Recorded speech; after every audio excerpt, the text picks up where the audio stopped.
Nice that you are watching this video. In this video we are going to talk about the album Evermore by Taylor Swift. Evermore is the 9th studio album by the American singer-songwriter Taylor Swift.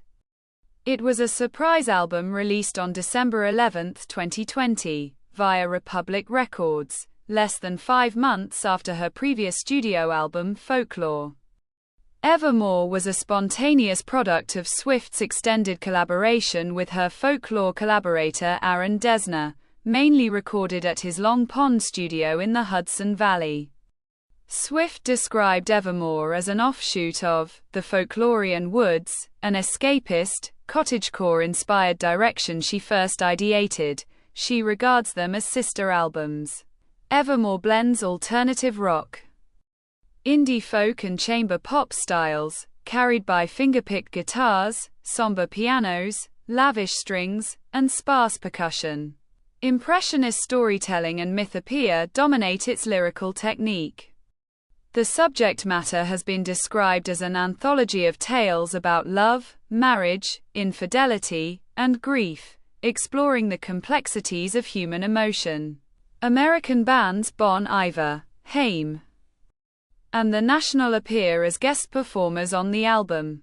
Earning widespread acclaim from critics, Evermore was praised for its character studies, experimental production, and Swift's nuanced vocals.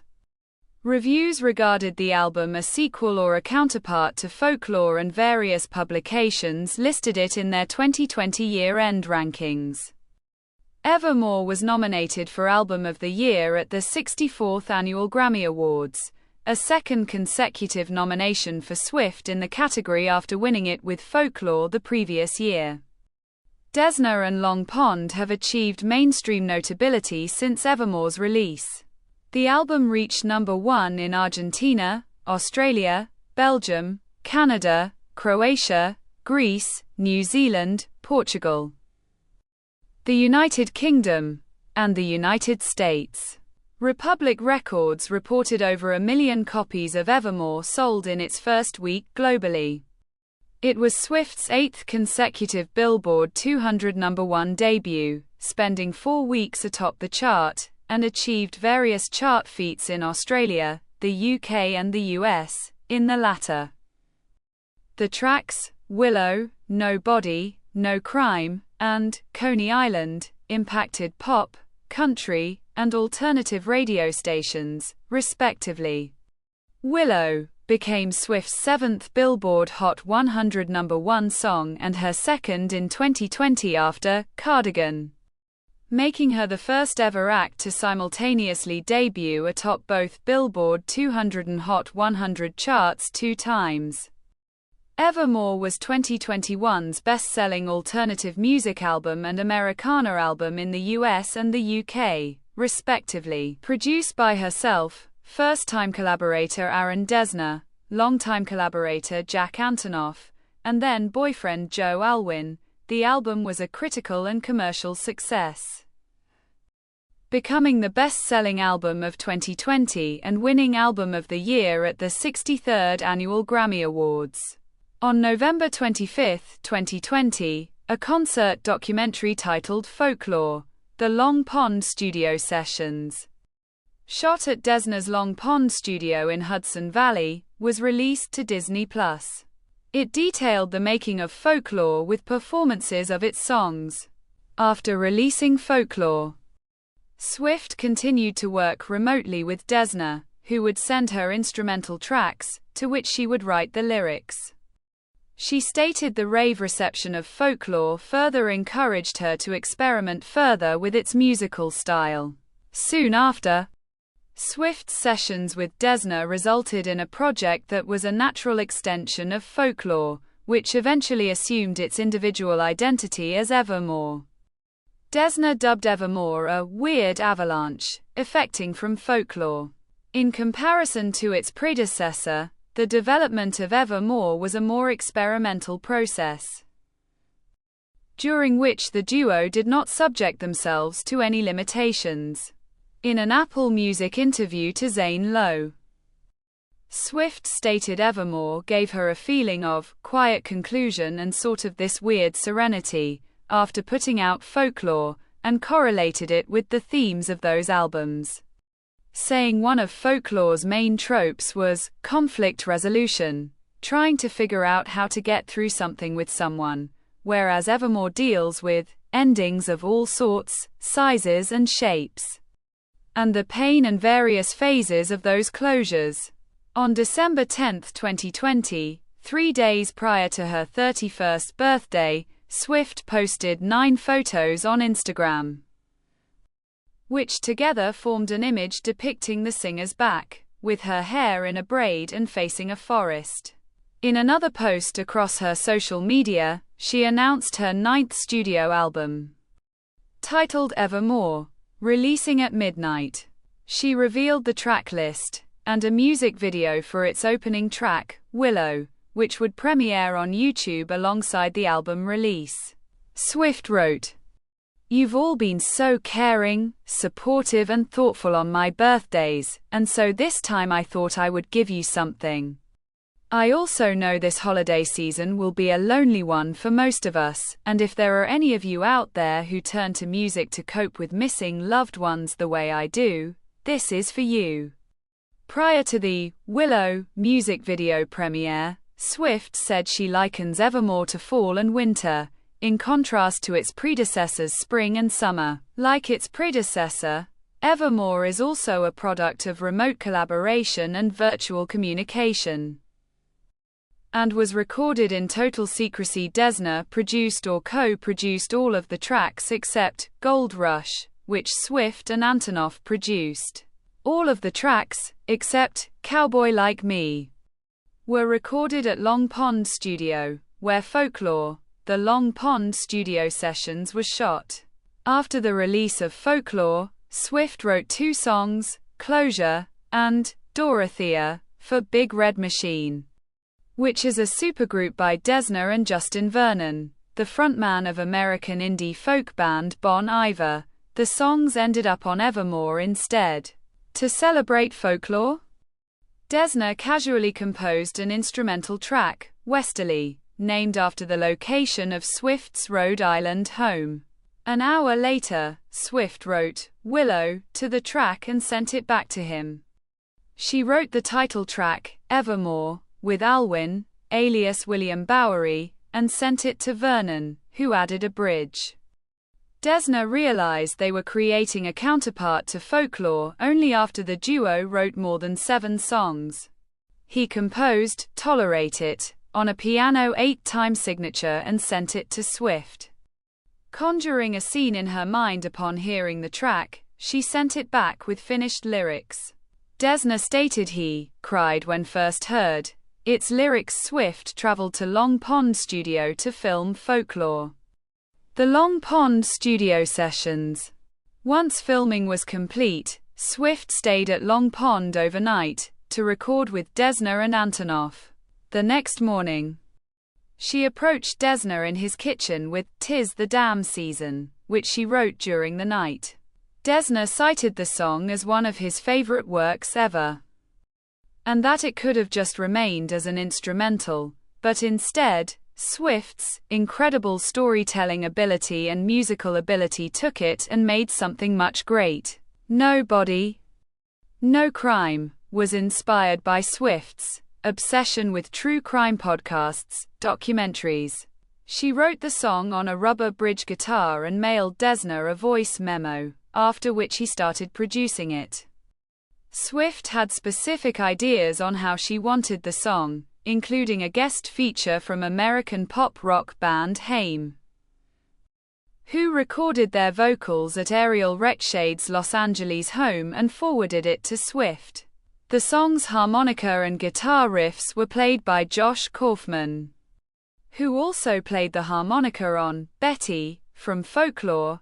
J.T. Bates played the drums, and also did the same on Dorothea. Aaron Desna and his twin brother, Bryce Desna, sent Swift some of the instrumentals they made for their band, American indie rock band The National. One of those was what would become Coney Island. Swift and Olwyn wrote its lyrics and recorded it with her vocals. After listening to the demo, the Dessner brothers felt that the song was very related to the National and envisioned Matt Berninger, the band's lead vocalist, singing it, and Brian Devendorf, the drummer, drumming it.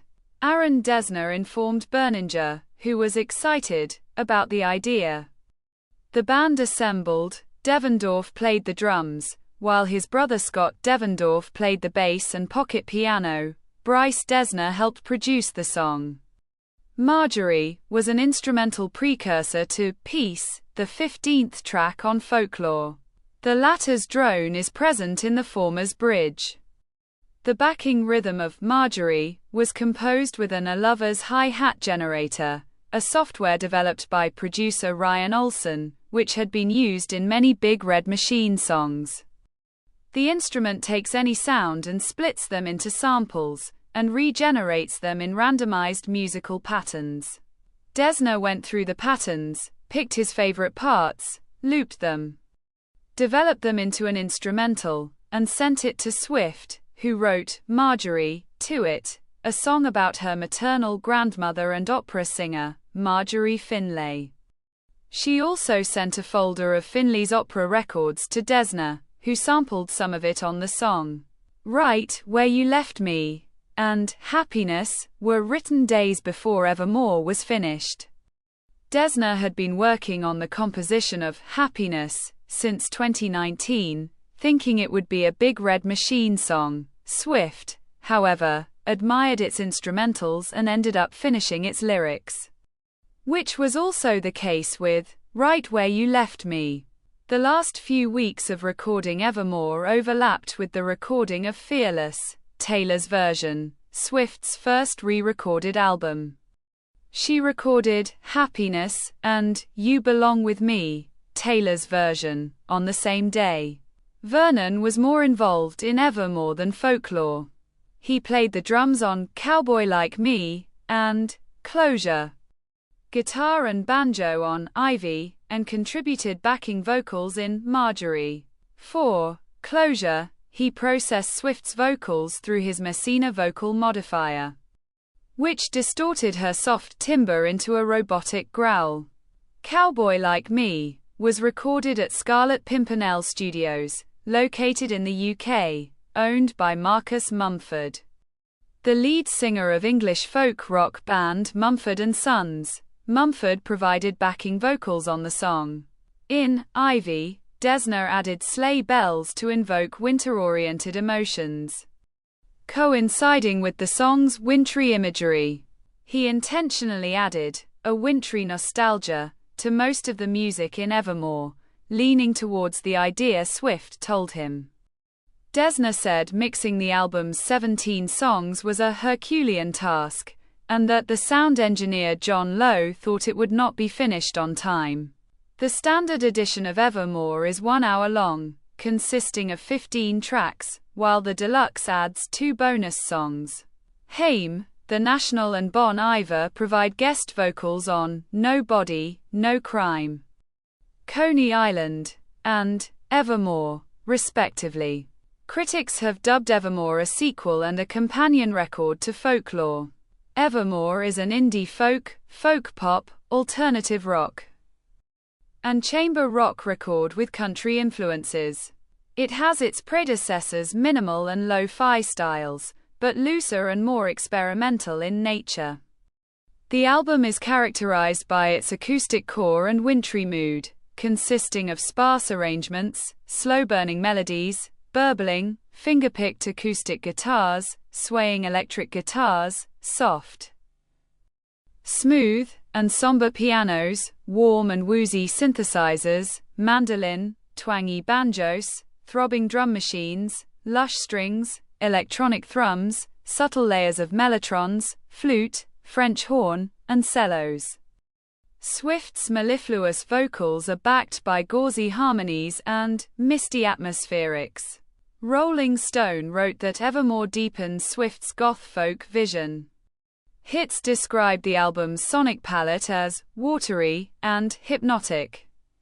The Daily Telegraph said that there is no sense of tempo or urgency in its songs, departing from the stadium-suited tempos of Swift's earlier works.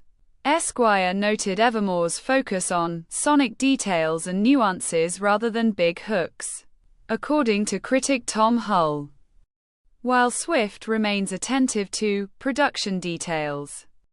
Evermore follows folklore in abandoning pop glitz in favor of straightforward songcraft, due in part to the pandemic shifting Swift's focus from arenas to homely settings.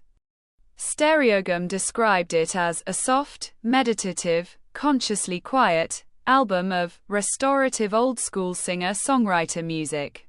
In Slate's opinion, Evermore has a more spacious ambience with lots of break, unlike the maximalist minimalism of folklore, which had layers upon layers of restrained instrumental lines. Evermore is an intimate album heavily rooted in elaborate first-person storytelling from third-person perspectives, character studies, and narrative myth-making. It ventures deeper inside the imaginary world Swift built with folklore, blending facts and fiction. Both albums share a common escapist concept. But in contrast to folklore's more introspective and romantic nature, Evermore is bolder, uninhibited, playful, and impressionistic, delving extensively into Swift's ideas of adult love and pain. The songs generally ruminate themes of forbidden love, romantic neglect, forgiveness, marriage, and infidelity, revolving around a set of distinctive characters, such as embattled couples, scorned friends, and complicated women. Evermore also analyzes conflicted emotions and possibilities. Aside, no Irish twists in plots. Like its sister album, Evermore lyrically incorporates nature, landscapes and objects in the sky, such as crescent moon, sunrise, comets, amber skies, precipice, willow, clover and ivy. Swift's trademark turns of phrase and wordplay are also abundant. Variety observed that warmth amid iceness is a recurring lyrical motif. American songwriter opined that Evermore has Swift mostly writing the Unhappily Ever After anthology of marriages gone bad. Slate also called it an anthology, emphasizing her leap away from autobiography into songs that are either pure fictions or else lyrically symbolic in ways that don't act as romance à clef. Stereogum labeled the album observational fiction. Pitchfork noted that Swift remains a versatile, expressive vocalist, and a wordy lyricist to magnify sad, small moments. Music theory professor Alyssa Barner said Swift adopts a static, colorless timbre for both vocals and instrumentation in the album. Spin remarked the exceedingly complex human emotions she unravels in Evermore with precision and devastation.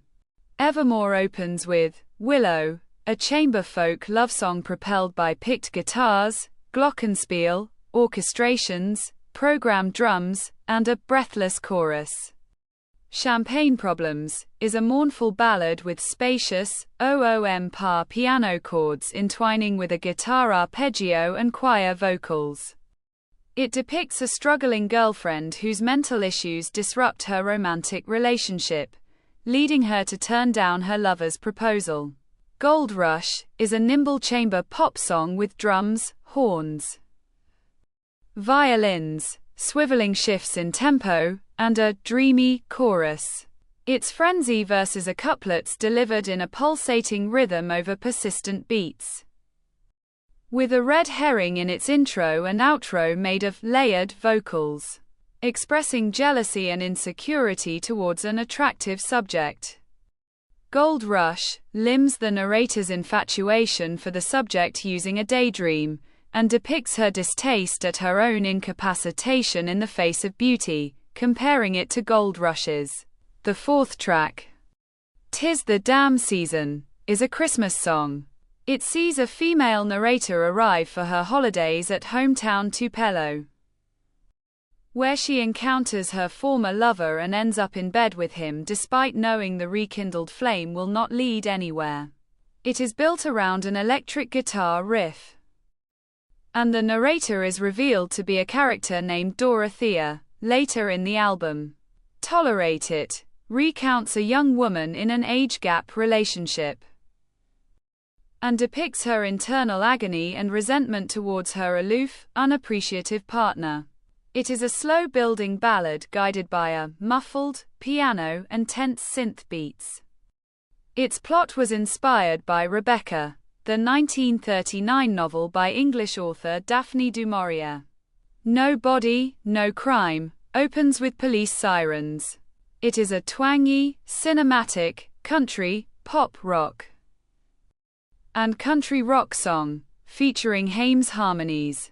It tells a macabre revenge tale of a woman named Esther murdered by her husband in favor of his mistress. The narrator is a friend of Esther and takes revenge by murdering the unfaithful man. Happiness, the melancholic seventh track, is an ambient ballad driven by hazy synthesizers, hi-hats, violin, bass, organs, piano and drone. The song channels a stream of consciousness, in which the narrator empathizes with the subject after their divorce, contemplates the split, and apologizes for losing track of the facts, and affirms happiness will be found again. It contains references to The Great Gatsby. Dorothea is an Americana song from the perspective of the male subject in 'Tis the Damn Season, who stays in Tupelo while his high school lover, Dorothea, moves to Los Angeles for a Hollywood career. He narrates his stories of her, such as a skipped prom and feelings of separation, and yearns for Dorothea's return to the simple rural life. Over a honky-tonk piano, tambourine and guitars. It has been compared to Betty, due to their similar perspectives. The ninth track, Coney Island, is an alternative rock waltz and indie folk duet with Berninger. The song depicts suburban nostalgia and recollects a couple's memories in Coney Island. Swift's melodious vocals contrast Berninger's mumbled baritone. Ivy is a folk song with elastic vocals and a jaunty chorus, documenting a married woman's infidelity, over a ticking arrangement of banjo, picked guitar trumpet, and Vernon's gentle harmonies. It conveys her temptation for her secret lover and the realistic consequences that may hinder their affair. Using a metaphor of ivy vines growing over a stone house to represent her deep-rooted attachment, Swift sings about two gold-digging con artists in the 11th track, Cowboy Like Me. They unexpectedly fall in love with each other while frequenting resorts and deceiving the rich. It is an alternative, country, folk rock, and blues tune, with hushed guitars, harmonica riff, mandolin, piano, lap steel, and Mumford's backing vocals. Long Story Short is a pop-infused indie rock song with a rousing post-chorus hook, explosive guitars, strings, crisp beats of live drums and drum machine. Swift retreads Reputation, 2017, in the song, summarizing her life's worst moments and emotional healing. Marjorie details Swift's grief over her grandmother Marjorie Finlay, a former opera singer, who died when Swift was 13 years old. Its lyrics consist of Finlay's advice to her granddaughter, as well as Swift's memories and regrets. It includes soft tracks of Finlay singing over buzzing, synths, pizzicato strings, drone, pulse, cello, and a pulsing keyboard arrangement. Closure. The 14th track is Swift's kiss-off to the song's unnamed subject, a reply to their self-serving request, insincere kindness, and pretentious amity. It is an industrial folk song characterized by an unusual 4-time signature, and a skittering production of brass, piano, to and fro strings, electronic creaks, clattering percussion, and synth drums. The standard edition of the album ends with the title track, a piano ballad that progresses into a dramatic bridge after a tempo shift, where Swift is joined midway by Vernon's signature falsetto in a call and response. Swift navigates depression, desolation, and negative notions in her verses, in contrast to Vernon's optimistic and supportive verses that attempt to help her, resulting in a realization that pain is temporary. The deluxe edition of Evermore includes 2 bonus tracks. Right Where You Left Me is a country and folk pop song, portraying the fate of a love, frozen in time, over twangy guitars. In contrast, It's Time to Go is about the narrator's knowledge of when to exit a relationship, such as a friendship, featuring tales of divorce and losing a dream career to an unfit individual. The song contains references to Swift's dispute over her masters. This was the video. Next time we will continue about the album Evermore by Taylor Swift. Don't forget to subscribe. Till next time. Bye.